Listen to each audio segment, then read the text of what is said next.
tayo po ay magsisimula ng series na pag-aaral. Ang pamagat po ng series natin ay maging matalinong tao. Tayo ay dapat maging matalinong tao. At ang pangunang paksa natin tungkol sa series na ito ay maging matalino sa pagdesisyon. Maging matalino sa pagdesisyon. Na bawat isa sa atin kailangan magdesisyon. Kailangan desisyonan mo kung ano yung kakainin mo, kung anong maging ulam, kung anong pagkain ang kailangan mong kainin. Kailangan mo magdesisyon kung anong isusuot mo, pantalon ba, usaya ba, anong kulay. Mahalaga ang desisyon. Desisyon ay hindi maiwasan ng tao. Lalo na pagdating sa ating paksa ngayon na dapat tayong magdesisyon na may kaugnayan sa buhay at kamatayan. Sa desisyon, makikilala ang tao. Kung ang tao ay matalino, makikita sa kanyang desisyon. At kung ang tao naman ay isang mangmang, makikita rin sa kanyang desisyon. Kaya sa ating panimula, ang Matthew chapter 7 ay isang kasaysayan o isang sulat na pinagdesisyon ng Panginoon ang mga tao na pumasok sa kanyang direksyong itinuturo dahil kung hindi, tiyak siya ay mapapahamak. At ang Matthew chapter 7 verse 13 to 14, bilang tayo sa kasalukuyang ito, ay nagtuturo sa atin ito ng direksyong dapat nating desisyonan upang maiwas tayo sa tiyak na kapahamakan.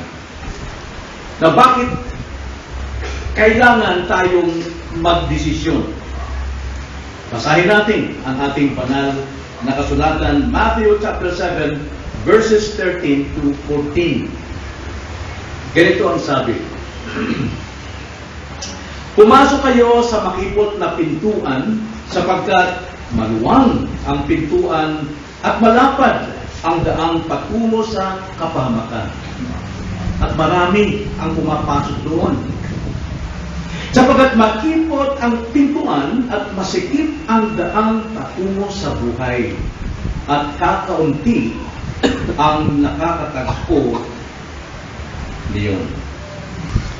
Now, bakit natin dapat o bakit tayo dapat magdesisyon? Dalawa pong dahilan. Unang dahilan na ating mababasa sa verse 13. Ang sabi po dyan sa verse 13, pumasok kayo sa makipot na pintuan sapagkat maluwang ang pintuan at malapad ang daang patungo sa kapahamakan at marami ang pumapasok doon. Ito po ang utos ng Panginoon. Dapat tayo magdesisyon upang mahango tayo mula sa maluwang na pintuan at malapad na daan. Ano po ibig sabihin nito? Ano yung maluwag na pintuan at malapad na daan na dapat nating desisyonan upang tayo ay mahango dito? Now, bakit kailangan tayong mahango sa lugar na ito?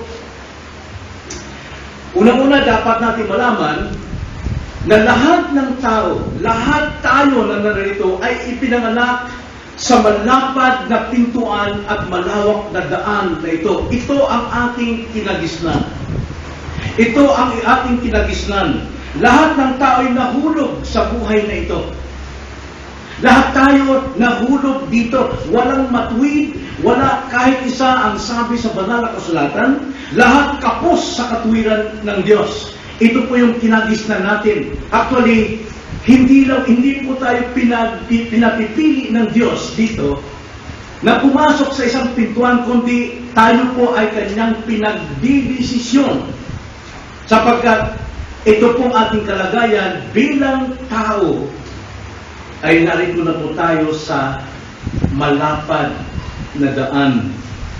Paano tayo bumagsak sa daang ito? O paano tayo nakapasok sa pintuang ito at nalagay sa malapad na daan? Ito po ay nagsimula sa ating ninunong si Adan at si Eva. Siyang pinagmulan ng lahi. Kaya lahat ng naging anak ni Adan, sila ay kawangis ni Adan. Lahat kung ano yung kinabagsakan ni Adan, yun din ang ating kinabagsakan. Tulad ng isang kwento, kwento na sabi sa Batangas daw nangyari ito, ganito ang sabi ng bata, Tatay, tatay! Nagmamadali yung tatay, sumisigaw, malayo pa lang. Tatay, tatay! Ang sabi ng tatay niya, ano ka, anak? Ano ka problema? Ang kalabaw natin hindi nakanak na. Ano ka ang problema roon? Ano ka, anak? Tatay naman. Siyempre, kalabaw din. Ang isang kalabaw, pag nanganak, kalabaw din. At tayong mga anak ni Adan, tulad din tayo ni Adan. Hindi tayo maaaring maging iba kay Adan. Tayong lahat ay nagmula kay Adan. Anong itsura ni Adan nung siya nagkasala? Tingnan nyo, ang sabi rito sa Genesis chapter 5. Genesis chapter 5, basahin natin ang verse 1 for immediate context. Ang sabi, ito ang aklat ng mga salinlahi ni Adan. Nang nalangin ng Diyos ang tao, siya ay nilalang sa wangis ng Diyos. Right? Yun ang wangis ni Adan. Lalaki at babae silang nilalang. At sila'y binasbasan at tinawag na Adan ang kanilang pangalan ng araw na sila ay nalangin. Pero, ang kwento nito, chapter 5, sila ay bumagsak na sa kasalanan. Muli lamang ipinaliwanag na si Adan ay nilikha ayon sa wangis at larawan ng Diyos. Pero nung sila'y bumagsak, sila'y nagkaanak. At sabi sa verse 3, nabuhay si Adan ng 130 taon at nagkaanak ng isang lalaki na kanyang kawangis. Hindi sinabing kawangis ng Diyos, bagamat kawangis pa rin ng Diyos. Pero ngayon dahil si Adan ay makasalanan na, kawangis ni Adan ayon sa kanyang larawan. So lahat ng tao ay naging kawangis ni Adan at larawan ni Adan kung ano ang kanyang kinabagsak. Kanyang nagawang kasalanan. Lahat ng tao ay nariyan. Kaya tayo ay bumagsak at nakapasok sa malawak at malapad na daan na ito. Lahat naging kawangis ni Adan na makasalanan. Kaya sabi sa Romans 3 verse 10, wala kahit isa na matuwid. Sapagkat Romans 3:23, ang lahat ay kapos. Sa English, and all fall short to the glory of God. Bumagsak po. Bagsak po ang kanilang katwiran sa Diyos. Ngayon, ang kabayaran ng kasalanan ng lahat ng tao, kamatayan. Masdan nyo ang ating text muli. Ang sabi ko diyan, pumasok kayo sa makipot na pintuan sapagkat maluwang ang pintuan at malapad ang daang patungo sa kapahamakan. Sa makatwid, lahat ng tao na nagkasala, kawangis ni Adan, narito na sa totoong buhay, sa daang malapad at patungo tayo sa kapahamakan. At ang sabi diyan, marami ang pumapasok diyan. Marami pa. Darating at darating pa na dito papasok at babagsak sa maluwang na daan ito. Patungo sa kapahamakan. Kaya ang utos ng Panginoon dyan, pumasok kayo sa makipot. Hindi sinabing mamili kayo. Walang pagpipilian. Dahil lahat ng tao nandyan na sa malapad na daan. Kaya ang sabi, kailangan magdesisyon ang bawat isa sa atin upang mahango tayo sa tiyak na kapahamakan.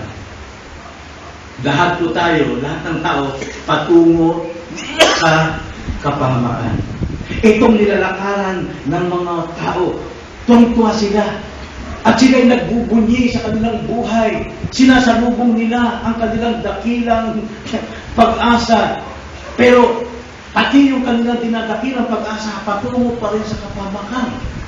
Kaya dapat magdesisyon, saan tayo pipili? O saan tayo dapat manatili? Dito ba sa malapad?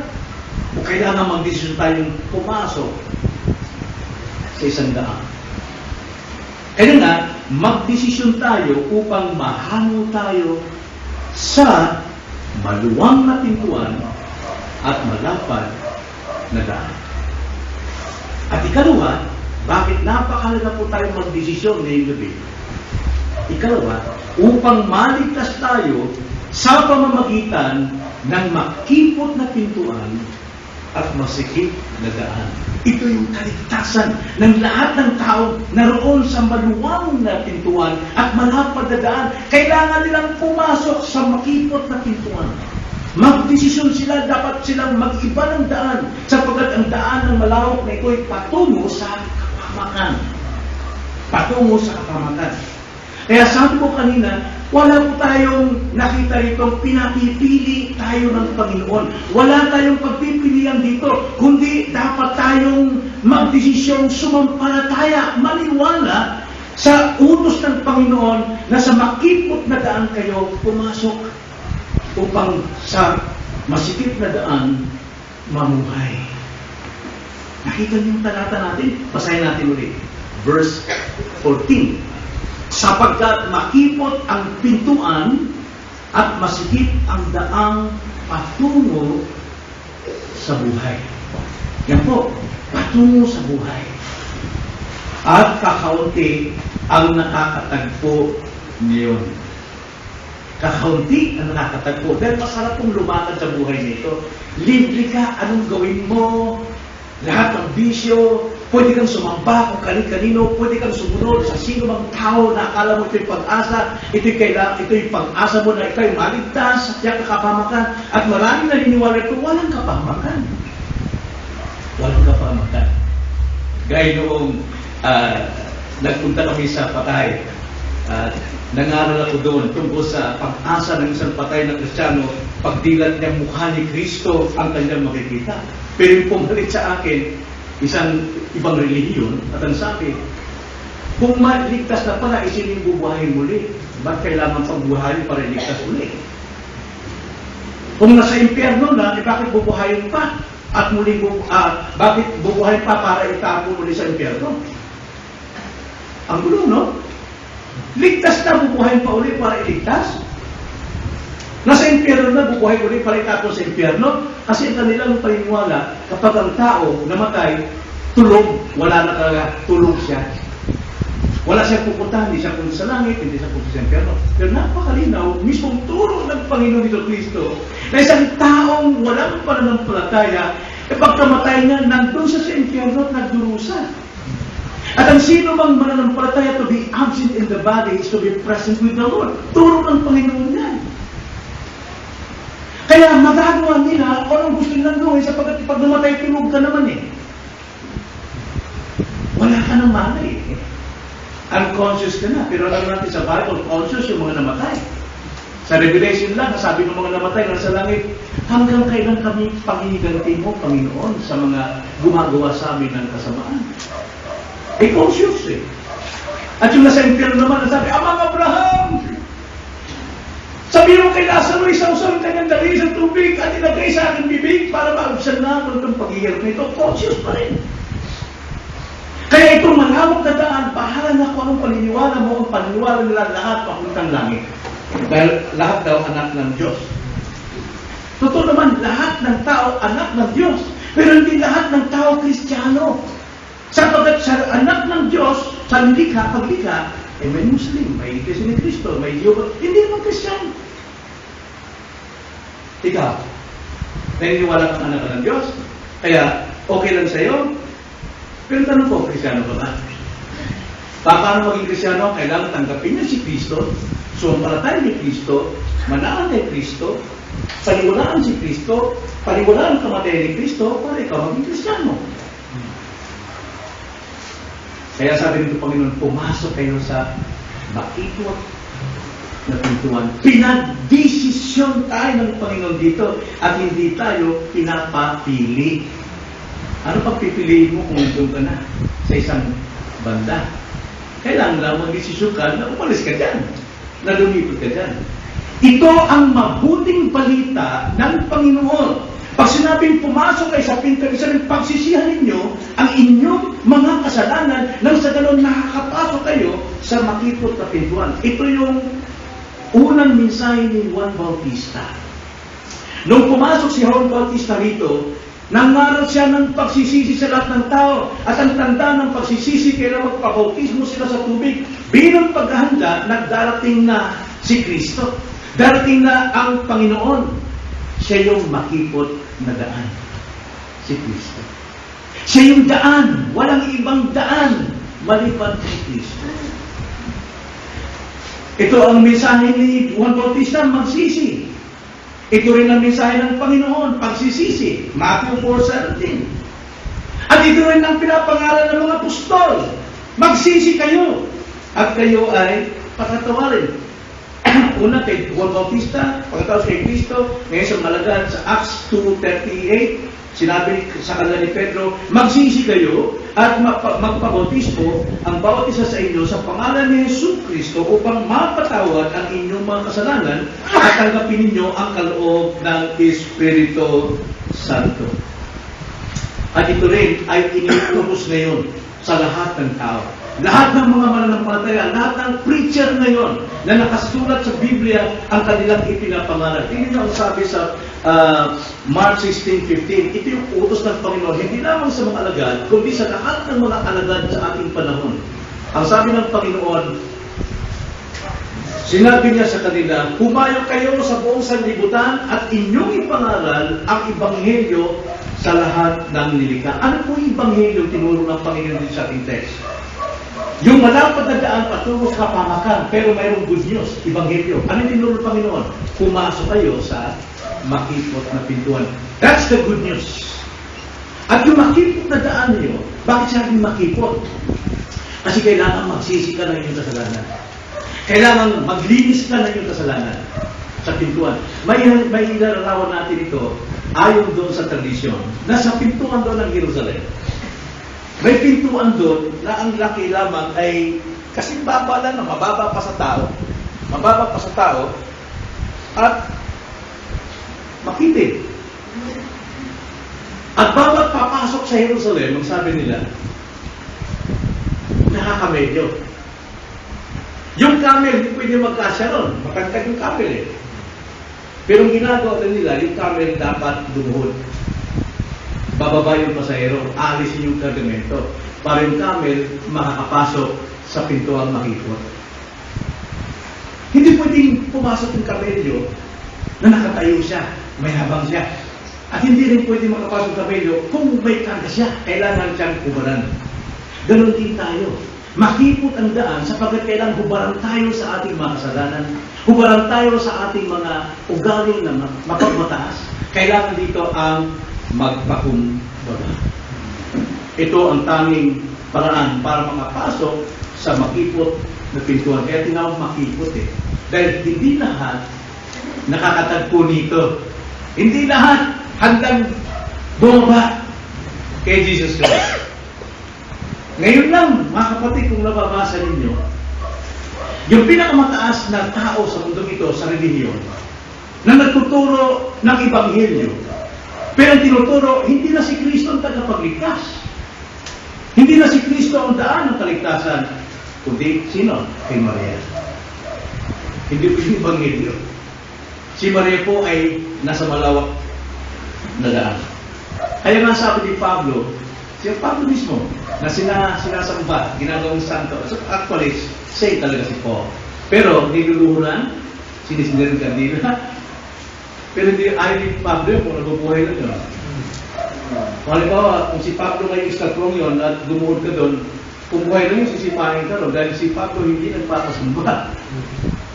Ang sabi ni Pablo sa Romans 1:16, tungkol doon sa makipot na pintuan, ibig sabihin magandang balita, daan ng kaligtasan, daan ng buhay. Sabi ni Pablo, sapagkat hindi ko ikinahihiya ang Ebanghelyo, sapagkat ito ang kapangyarihan ng Diyos para sa kaliligtas ng bawat sumasampalataya, una ay sa Hudyo at gayon din sa Griego. Ibig sabihin, wala pong pinipili sino man. Ito ang pinapangalan ni Pablo. So So wala pong ibang makipot na daan o pintuan na ibinigay sa atin ng Diyos at masikip sapagkat kailangan nating humarin, alisin ang lahat ng sagabal, walang iba kundi si Jesu Cristo. John 14 verse 6, ano pong sabi ni Jesus Christ? Sinabi sa kanya ni Jesus, ako ang daan, nakita niyo? At ang katotohanan at ang buhay. Sino man ay hindi makakarating sa Ama, kundi sa pamamagitan nito. Now, atras tayo sa chapter 10. Chapter 10, verse 9. Ang sabi ni Jesus Christ, ako ang pintuan. Ang sino man pumasok sa pamamagitan ko ay maliligtas. At papasok at lalabas at makakatagpo ng pastulan. Si Kristo po ang pintuan. Si Kristo ang daan. Si Kristo ang makipot na pintuan. At si Kristo ang masikip na daan. Yan si Jesus Christ. At ang sabi sa Acts chapter 4 verse 12, Acts chapter 4 verse 12, walang kaligtasan sa kanino paman, sapagkat walang ibang pangalan sa ilalim ng langit na ibinigay sa mga tao na ating ikaliligtas. Tanging si Kristo. Si Kristo yung makipot na daan at masikip, makipot na pintuan at masikip na daan. Naparito siya upang magligtas. Sino bang tumanggap? Sino bang sumampalataya sa mabuting balitang sinabi ni Jesus Christ, pumasok kayo sa makipot na daan. At yun ay pinaniwalaan. At pinaniwalaan ang nag-utos nito na si Jesus Kristo, sila yung makakapasok sa pintuan nito. Sino daw ang makakapasok? Sino ang magkakaroon ng karapatan para makapasok sa pintuan? John 1:12. Alam mo yung John 1:12? Hindi lang po ito basta gamitin natin bilang panghawakan natin na ito, ligtas na ako rito.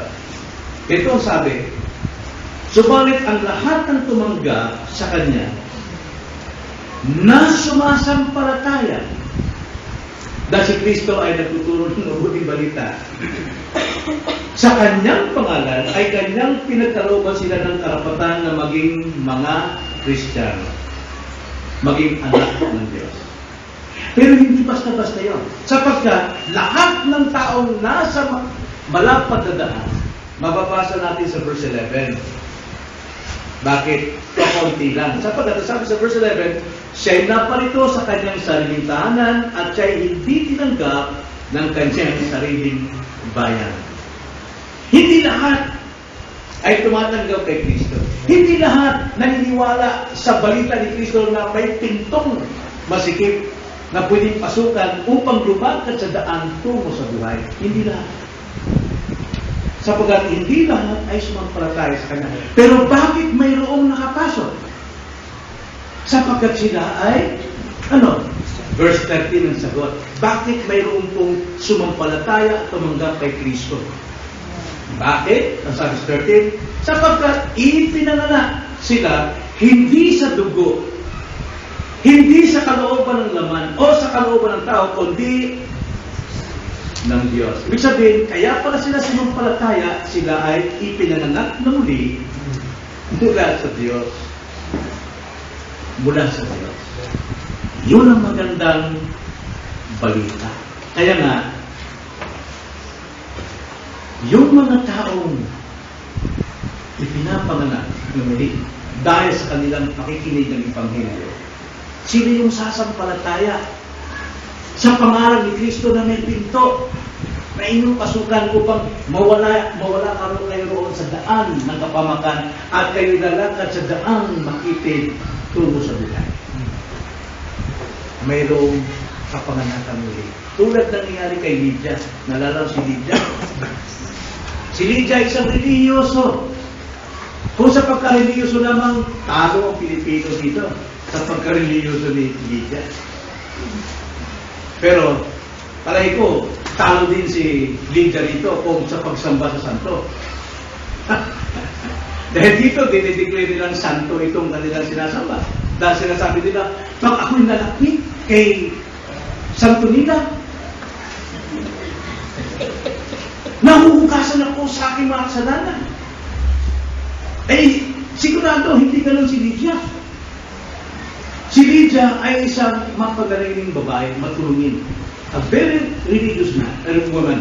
Namumuhay siyang hiwalay sa gawa ng sanlibutan. Yun po yung sabihin ng kanyang pagka-religyoso. Pero hindi sapat yun para siya maligtas.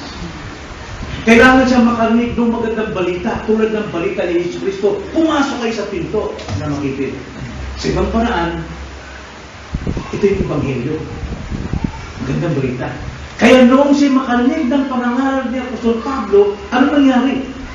Sa verse 14, no? Chapter 16 ng Acts.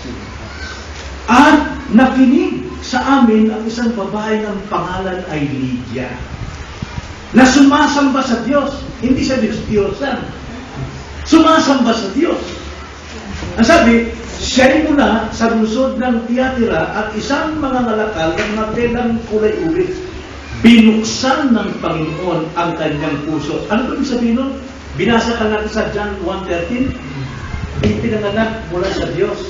Binuksan ng Diyos ang kanyang puso upang makinig na mabuti sa mga bagay na sinabi ni Pablo. Napakaganda po yung makikinig tayo ng Ebanghelyo sa pangangaral.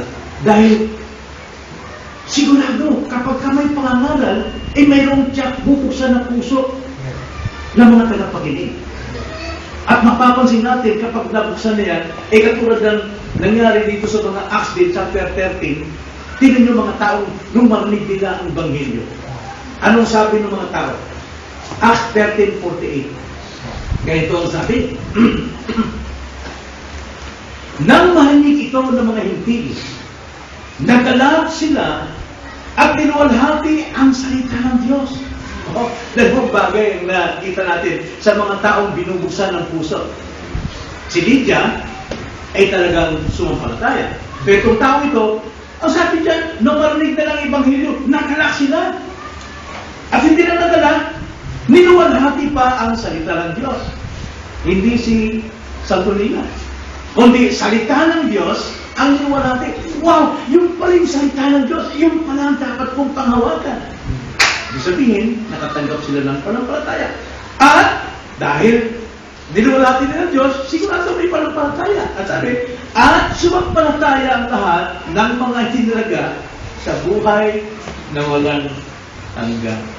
Nakita niyo, napakasarap po ang utos ng Panginoon sa ating desisyonan ninyo. Pumasok kayo. Ibig sabihin, sampalatayanan ninyo ang mabuting balitang ito at sampalatayanan ninyo na ako ang daan at ang pintuan.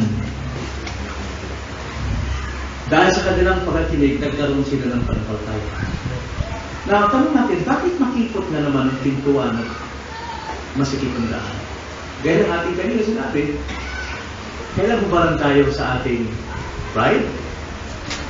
Hubaran tayo sa ating iba't ibang kasalanan? Samantalang doon sa isang reliyon, pwede na mag-asawa yung lalaki sa lalaki. Maluwag. Pwede na mag-asawa yung babae sa babae. Maluwag. Pwede na i-declara na hindi na Trinity ngayon ang Godhead, kundi quartet na. At dito sa malapad na daan to, kung sino gusto nilang santo, gagawin nilang santo. Samantalang sa Biblia, lahat ng sumasampalataya kay Kristo, they are living saints. Yan po yung maluwag o makipot na daan, hindi natin ginagawa yung bagay na ginagawa ng mga tao nasa malapad na daan. So anong leksyon dito, mga kapatid? maging matalino tayong tao. Maging matalino tayo sa ating desisyon. Desisyon natin na sa makipot na pintuan tayo dapat pumasok at sa makitid na daan tayo dapat lumakad. Sapagkat ito ang totoong buhay.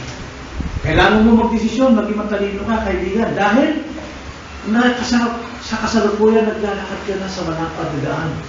At akala mo kaligtasan ito, pero ang dulo nito ay kapamakan. Paano kung halimbawa abutan na tayo ng kamatayan at hindi ka pa nagdesisyon? Hindi desisyon ang kaligtasan, no? Kundi dapat tayong sumampalataya. Kung nakikita natin tayo, nakakaunawa na ito na ang kaligtasan pala natin, ay dapat tayong sumampalataya sapagkat walang sino mang magkakaroon ng panampalataya hanggat hindi siya binuksan ng Panginoon. May kaganakan pa ba ngayon? Nagpupuri ka ba sa salita ng Diyos? Ay kasunod doon, sumampalataya ka. Sa tuloy ng Panginoon, pumasok ka sa makikot na pintuan. Sapagkat makitid ang daan tungo sa buhay. Tanda natin, lahat tayo makasalanan. Lahat tayo makasalanan, sinabi yan sa Romans 3:23. At ang lahat ng kasalanan, ang kabayaran ng kasalanan ay patungo sa kapamakan. Lahat tayo nasa malapad na daan ngayon at patungo sa kapamakan. Ito ang ating kalagayan. Ito ang ating nature. Ito ang ating kinabagsakan. Ito ang buhay natin. Tayo ay patungo sa kapamakan. Kaya napakalaga po ang utos ng Panginoon dito. Hindi tayo pinapipili, kundi magdesisyon. Magdesisyon tayo. Kaya tanong ko, narinig niyo ba ang panawagang ito ngayon sa inyo? Narinig niyo ba? Nakita niyo ba kung ano yung daan natin? Daanin niyo. Kailangan dito, magdesisyon. Dahil hindi ka pinipili ng dalawang daan. Kailanman tao hindi pinanganak na neutral. Lahat ng tao ay pinanganak ng kasalanan. Kaya dapat magdesisyon tayo na pumasok sa makipot na pintuan dahil ikaw ay nasa malawak na daan patungo sa kapamakan. Tayo na lang. Panginoon, salamat po sa inyong mga salita. Tunay nga, Lord, na dapat kami maging matalino sa aming pong buhay.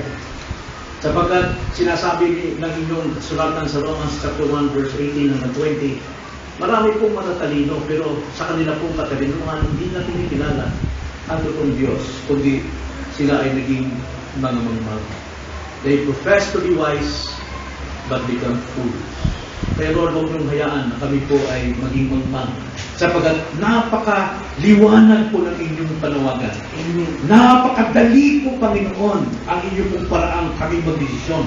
Desisyonan namin sumampalataya sa iyong mabuting balita ng kaligtasan at sumampalataya sa iyo na siyang tanging daan at pintuan ng tungo sa buhay at kaligtasan.